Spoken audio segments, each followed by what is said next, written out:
Hello everyone and welcome back to another video. I, as always, am Grestar, and this is another reaction to a death battle, Korra vs. Storm. So of course, make sure to click on the link in the description below to go to the official release first. Like, comment, subscribe, all of that good stuff. Watch that there, then come back here and we'll watch it together. So Korra from The Legend of Korra, or Avatar The Last Airbender, right? Versus Storm from X-Men. So between these two characters, I definitely think the Storm is going to win. As powerful as Korra might be in her universe, and despite how powerful she should be, she definitely doesn't do that well on a lot of fights. I pointed this out last time, but like I'm just upset with like how poorly she did in so many instances with how powerful she should be. But anyway, point is, as powerful as she is in her universe, I just don't think she's nearly as powerful as Storm is in her universe. And like Storm's universe is way more powerful. Like the Avatar universe, what's the most powerful thing that happens there? I don't know. That's a great question. I look forward to learning in the analyses. But like in Storms and X-Men, they're going up against like multiversal level threats. And I'm not saying that Storm has necessarily fought against a multiversal level threat, but the possibility is there, and I do not think that exists in Legend of Korra, you know? So, like, I would say the closest thing would be like, was his name Vaatu? Maybe? I don't know. In season 2, like he was the most powerful because it was like for the anti-Avatar, basically, you know, just like the opposite, the bad version. But even then, I don't think that was like nearly the same. And considering it was like the season 2 main villain, like, come on, you're not. It's not gonna be. Korra was still learning at that point. Now, to be fair, Korra's arc was very different from Aang's. Aang's was more like he needed to learn how to fight and be strong in that regard, and Korra was always like strong and good with bending and whatnot, aside from airbending, but that's aside from the point. And she needed to learn more about like that kind of like spiritual connection and centering herself and learning how to help people. So here, let's just jump into this since I'm already rambling. I watched all of Legend of Korra after, Legend or Avatar, and I enjoyed them both. I enjoyed Avatar The Last Airbender, I enjoyed The Legend of Korra, to the point where at the end of Legend of Korra, like after watching the last episode, I was like, I think I might like this better than Avatar. But upon thinking about it more, I think that I do like Avatar The Last Airbender more. I think that it was the better show, and I've been told that it was largely due to like, the writers behind Legend of Korra, they were given like different restraints or constraints or whatever, and they thought that it wasn't going to last as long as it was, and so they didn't have all of these intricate like subplots and whatnot going on, because like ultimately what makes me think that Avatar The Last Airbender is a better show than Legend of Korra is like the whole Fire Nation royal family just plot, like with Iroh, Zuko, and Azula. Like that's just, it goes throughout the entire show. And it's so powerful, in so many different ways. Whereas Legend of Korra, like, it's not a bad show by any means, but each season is basically standalone. There's not really like a through plot, So, yeah, there's that. As for X-Men, I do enjoy X-Men. I played some of the earlier games, like X-Men Legends. I have great memories of that, like playing with my older brother.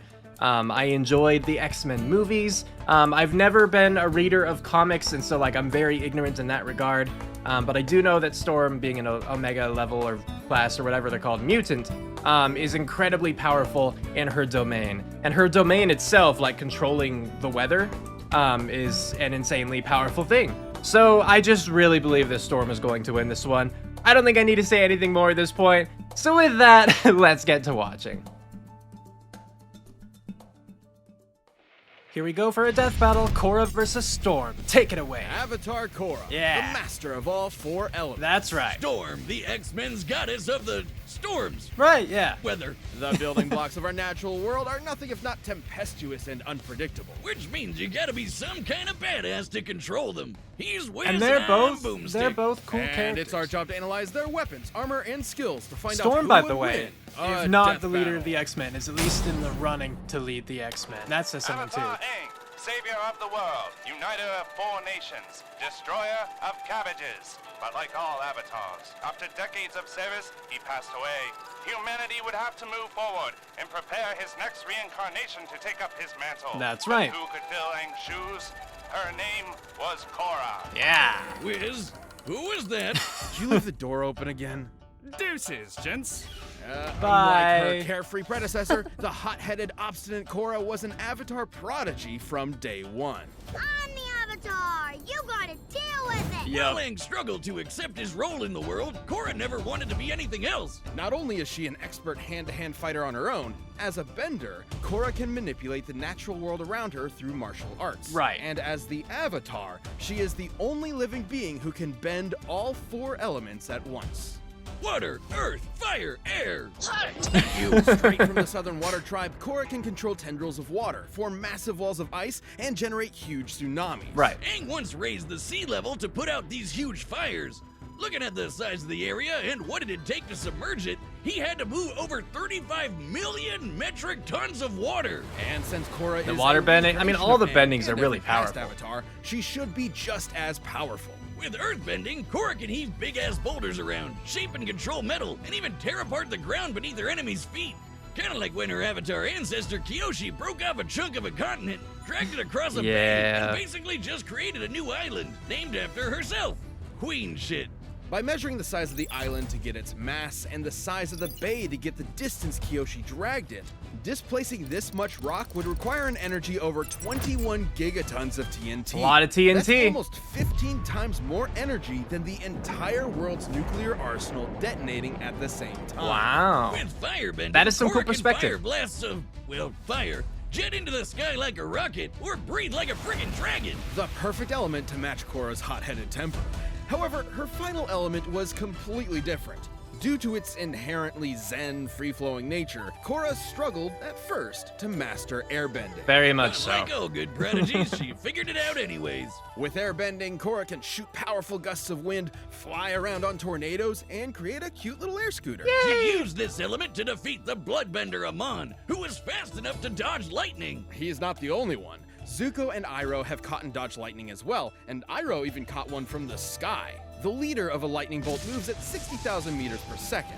Comparing the distance Amon moved relative to the bolt, he must have been moving over 200 times the speed of sound. Wow, But well Korra's done. More than just a badass martial arts superhero, she also acts as the bridge between the mortal and spirit worlds. The spirit world is a separate plane of reality, and Korra is stronger while she's physically there. Her direct connection isn't coincidence. She and every avatar before her are fused with the spirit of light, Rava. Yes. Every time the avatar gosh. dies and reincarnates, Rava searches out their spirit to bond with their new body, a staple of Hindu and Buddhist cosmology. I've done a lot of research into reincarnation, Have you? which I'll demonstrate today with Boomstick and this anvil. Okay. Now, the Avatar is usually reborn into a different nation, but I've set this up so Boomstick will reincarnate into the nearest vessel, this identical clone body. Hey, Wiz, I feel funny. Oh no. It's like a Rainbow Dash situation. Where'd my banana go? Where'd my banana go?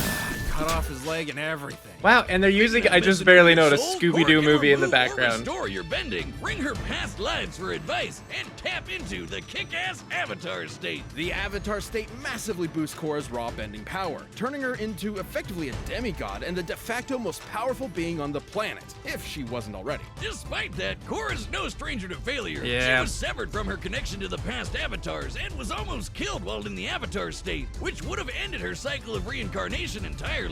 That last brush with death left her physically and emotionally crippled for years. Even after physical therapy, her fiery spirit struggled to reignite. Yeah. Korra's entire identity Again, was very wrapped up different in show being from the Avatar: The Last Avatar, all the Airbender. way from day one. And the biggest trials she had to face were when her place in the world was challenged. Would everyone be better off without an avatar, or bending at all? But Korra's nothing if not one hell of a fighter. No matter what life threw at her, she always got back up to kick ass. Korra once blocked an energy blast from a giant spirit cannon, which created this massive crater in the center of Republic City, and almost killed everyone. Yup. Taking a look at the width and depth of this crater and assuming it was all vaporized, Korra must have held back a blast worth almost 6 megatons of TNT. More queen shit. And during Yeah, her that's Mana not convergence, really all Korra that tapped close into to the enough spirit Kyoshi energy to Island turn thing, into a but- giant kaiju and battle the dark avatar Unalaq for the fate of the Which world. I think was like Whereas one I of the told you, we weakest don't parts talk of the about anime, season honestly. 2. But I'm not a One was cool. kaiju fan. From taking down anarchist revolutionaries to fascist empires, Korra proved herself as an avatar worthy of her forebears. Yeah. With her teammates Mako and Bolin, teachers like Tenzin and Toph, and badass girlfriend Asami by her side, there was nothing she couldn't do. Queen shit? Queen shit. Come on, little girl. Give me your best shot. It's what you get. Chump. All right, Storm's turn. Boomstick. Do you know what happens to a person who's struck by lightning? The same Toad. thing that happens to everything else? You got it. Do you know what happens to white-haired mutants whose parents are killed by a plane crash? Oh, no. They become badass weather witches. After Aurora Monroe's parents were that, she was forced to fend for herself on the streets of Cairo under the tutelage of Ahmed She had a El very Jabbar. adult head and Life of a face street rat wasn't for being doing a it for child. Aurora, so she took off across the Sahara in search of a real home. And that's when she began to master her mutant powers. In the same way that Homo Wave Rider, I sapiens, didn't know that. humans evolved from earlier This is like the hominids first time this Homo entire erectus. video I've looked at the Go sidebar. ahead. Homo superior, or mutants, Right. are an offshoot of regular humans. They possess the X gene on their 23rd chromosome that effectively grants them superpowers. But it's a lottery. You could end up like old Beak here. Yep. Or Lots you of could different end up mutations. like Aurora and possess complete control over the weather itself while being super hot, unlike Beak.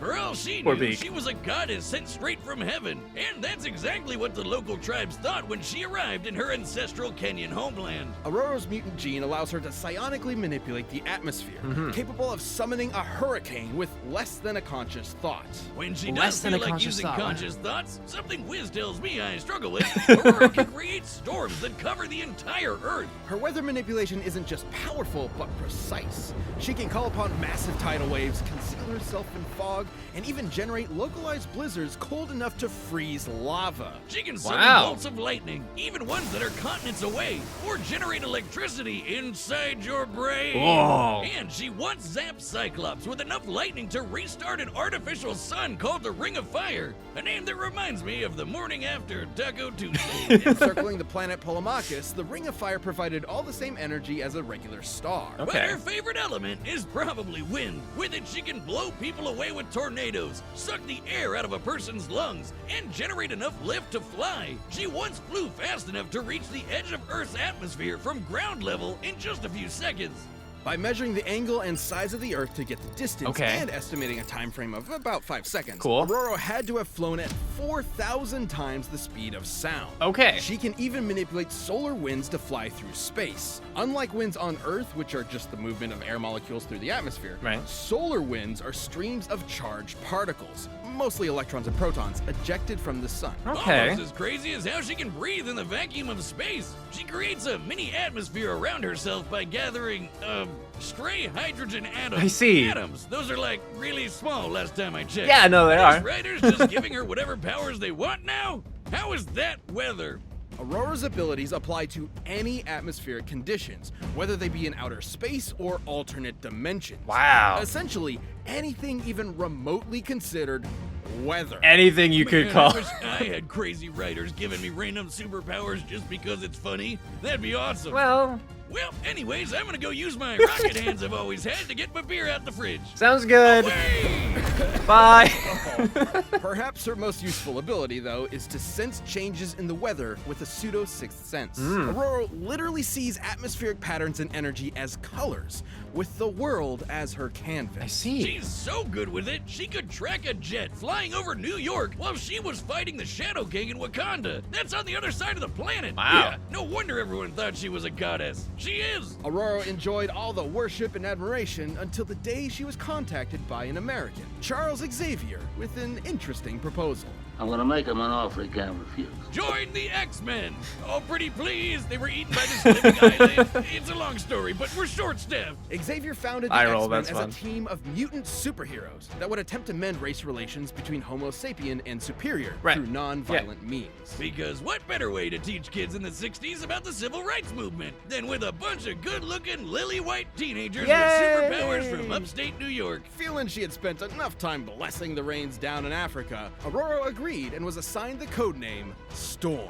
And she more than earned the spot. She's proven herself worthy to wield Mjolnir. Oh, cool. War against the I didn't know that. And even survived a blast. I mean, I didn't from know her most of own this, so. lightning. This is impressive considering Oh, wow. the lightning is powerful enough to match Polaris, who once used her powers to punch through Earth's crust all the way to the planet's core.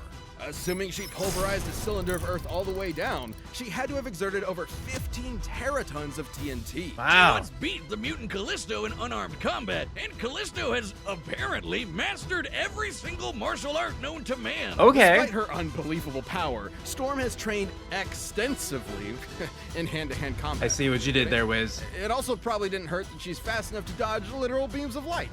Oh, but did you get it though? Nope. I got it! After kicking Callisto's ass, she became the queen of these sewer-dwelling mutants called the Morlocks. She really just couldn't escape being worshipped, could she? Even by grody underground monster people. Well, They're she still later married the people. Black Panther T'Challa and became Queen of Wakanda too, so she really runs the gamut. Yeah. But even demigods have their Achilles heels. That plane crash from her childhood left her crushed under rubble for days, giving her a bad case of claustrophobia that rears its ugly head every once in a while. But that's not enough to stop this queen. After the departure of Scott Summers, Storm became the leader of the X-Men, because of course she did. Yeah. And when Geordie LaForge eventually came crawling back, the two fought over who would lead the team. Despite Scott literally being able to shoot death lasers from his eyes, Storm kicked his ass. And even better, Yeah, she I mean- didn't even have her powers at the time.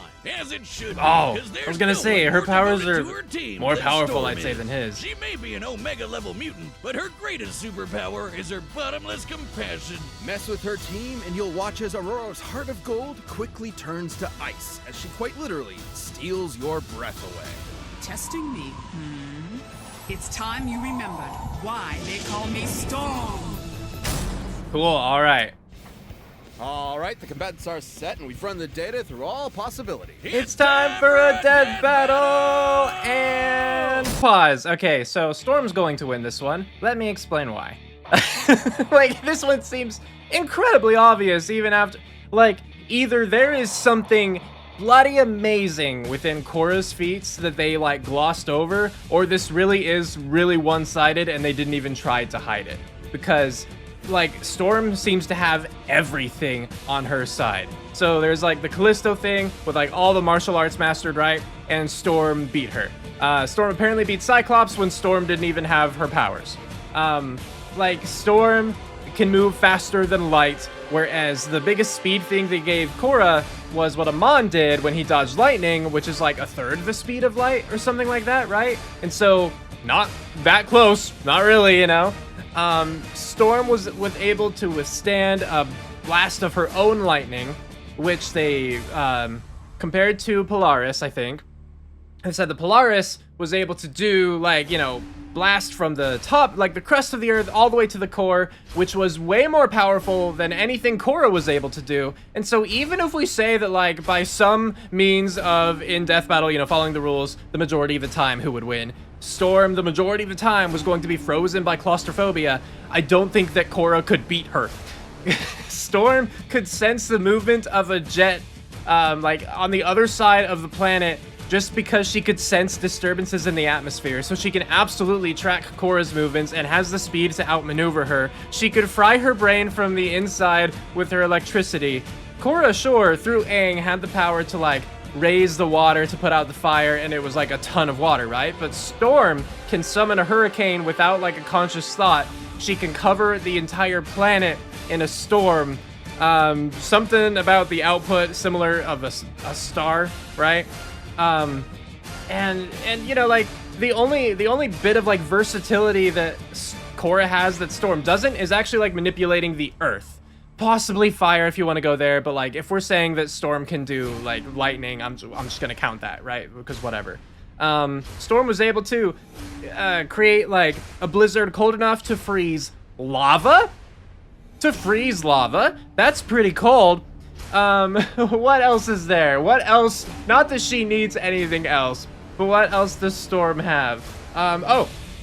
So basically just anything that might possibly count as weather, Storm can control, right? So even if they were taken into, like, the spirit world, you know, where it's supposed to be Korra's domain, guess what? There's weather there. They mentioned that Storm had control of, like, interdimensional weather, so she'd still kick butt there. I see I see no way for Korra to win. Storm is going to win this one and play.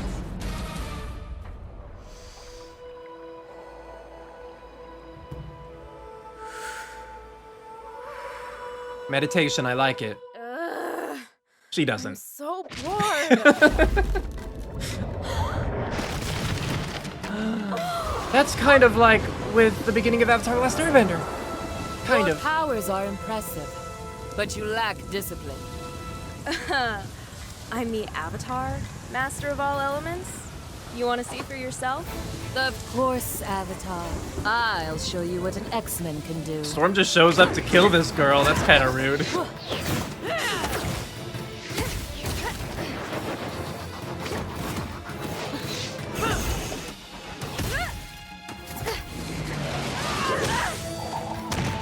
Poor Korra.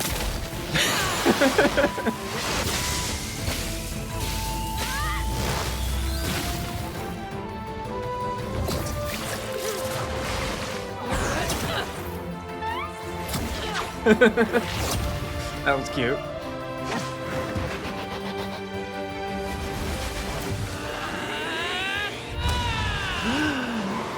Oh no! Water, lightning, and airbending? Starting to feel a little less special here. You still have your earth! And the metal that accompanies it, you know.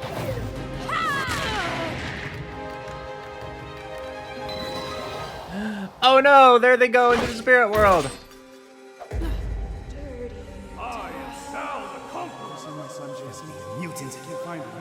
Jason. Where am I? Jason! Who are you? Answer me! Freak of nature. Abomination. Freak. Gotta get out. Gotta get out. Scott, Jean, Logan, I won't let you down. Yeah! Even there. I'll never be safe. Though I will say, I do wish that it had been Korra who had done that to the cabbages. You're no Ben. Just so it continued to be the Avatar, you know.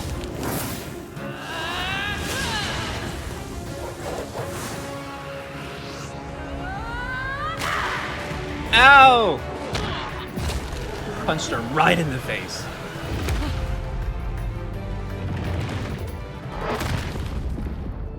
Oh, she just got sandwiched. It is just fine.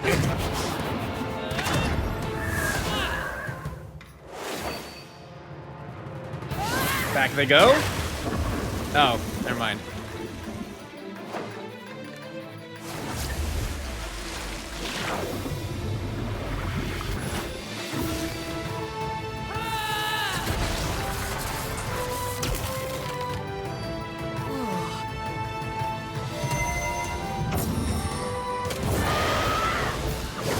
I'm surprised the lightning didn't break through that.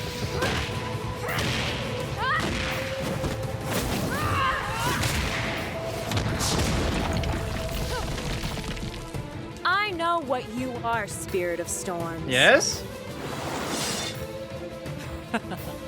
Exactly.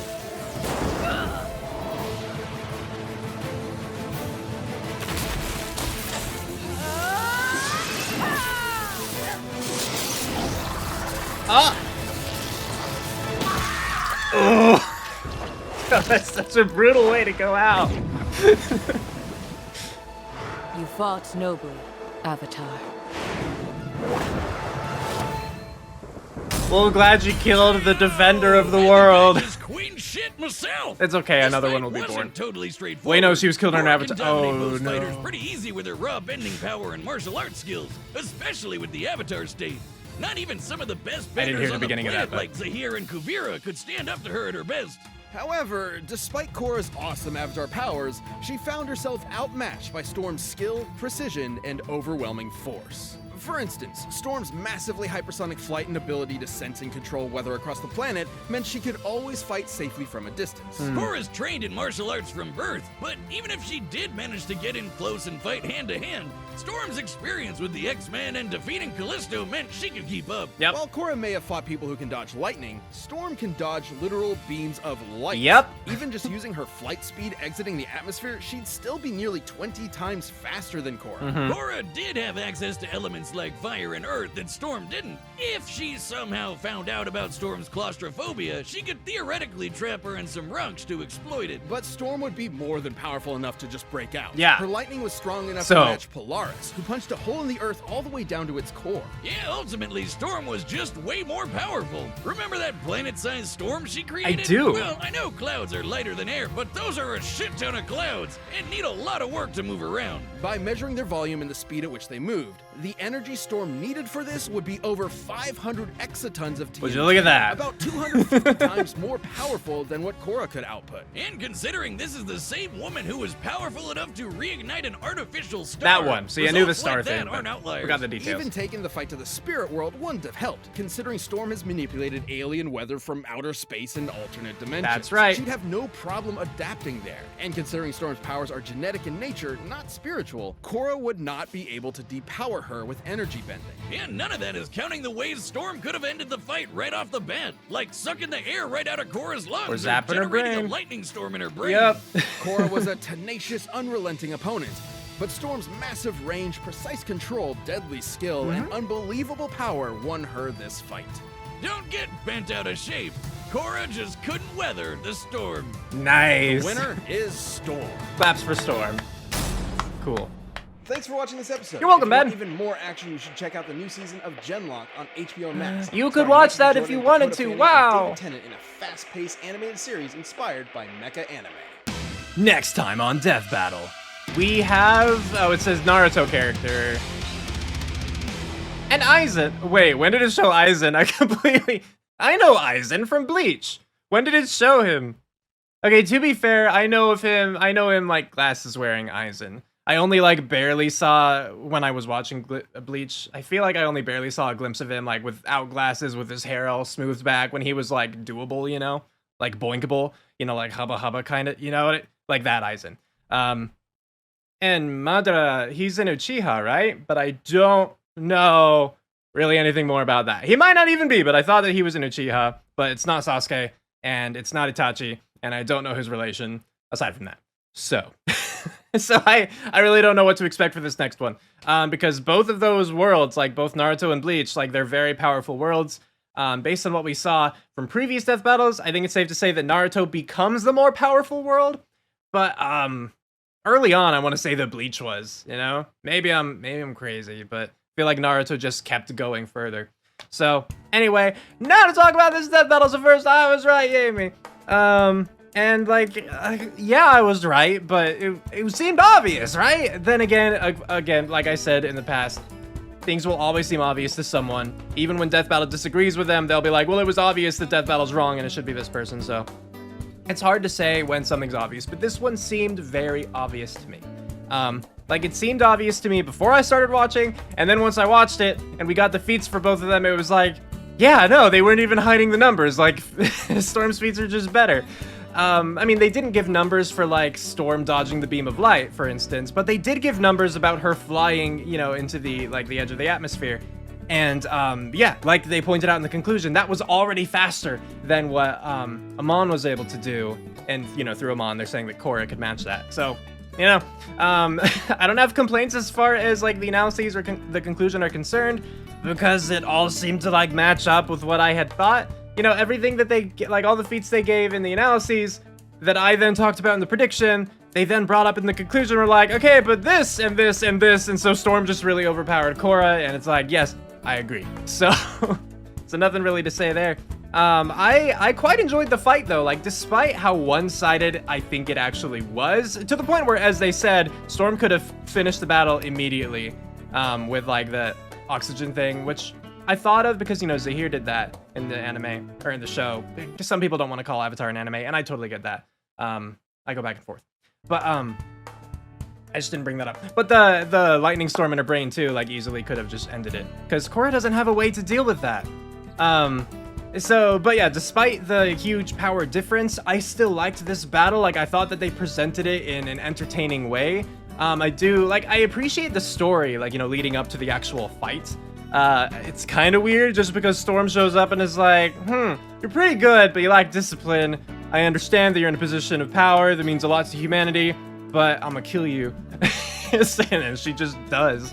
Because, you know, Storm could have ended that at any point and been like, good fight. You need to work harder, and then walked away. And then, like, Korra could have kept attacking her as Storm walked away, and Storm just kind of would have turned back and been like, what did you say to me? And then that would have been the end of it, you know? Because it's not like Korra could have done anything to finish Storm off. But she didn't, because this is a death battle, and one of them has to die. But I'm just saying. I'm sure it's really difficult for the death battle writers to always come up with, like, a good, like, logical way that fits within the characters, you know, to like have them fight and fight to the death of that. So, you know, so I can only go so hard on that. Like, they presented a reasonable introduction to the fight, like, so I'm satisfied with it. And then with the progression of the fight, yeah, I enjoyed seeing Korra using all of her different bending techniques, and the different ways in which she used them. You know, she didn't necessarily just like throw a rock at Storm again and again, you know. There were just different methods of using earth bending, air bending, water bending, fire bending. You know, with metal bending thrown in there too. I don't remember, honestly, already if there was any lightning involved on Korra's side, but still. I liked what they did with, like, starting in Korra's, like, you know, kind of hometown, and the way that they moved out of that and the way they moved into the spirit world. And so we got to see them again, like, play with the space. I think that that's, you know, pretty important. And I think, because obviously, you know, I have different standards than other people do. Like the last one, I liked the animation. A lot of people, apparently, that was their biggest critique. And, like, it made them dislike the battle, period. Which, yeah, to each their own. But I liked what they did with the space here, how they played with it. And I enjoyed the voice acting that went with these two characters. I liked the little banter back and forth. I thought that it was nice, and it seemed fitting, at least for Korra. I don't know Storm too well, like her personality, but it seemed fitting enough for Korra at least. And you know, just the way that they progress things. If we're, you know, going to have it be a drawn-out fight and not just Storm instantly killing Korra. So, yeah. I liked this death battle. Let me know what you thought about this death battle in the comments below. Whether you liked it, whether you disliked it, what you thought about this or that, etc., so on and so forth. And next time, we will be watching Madara versus Aizen. So, hope you're looking forward to that. But yes, with that, we're calling it here. So have a good one, everybody.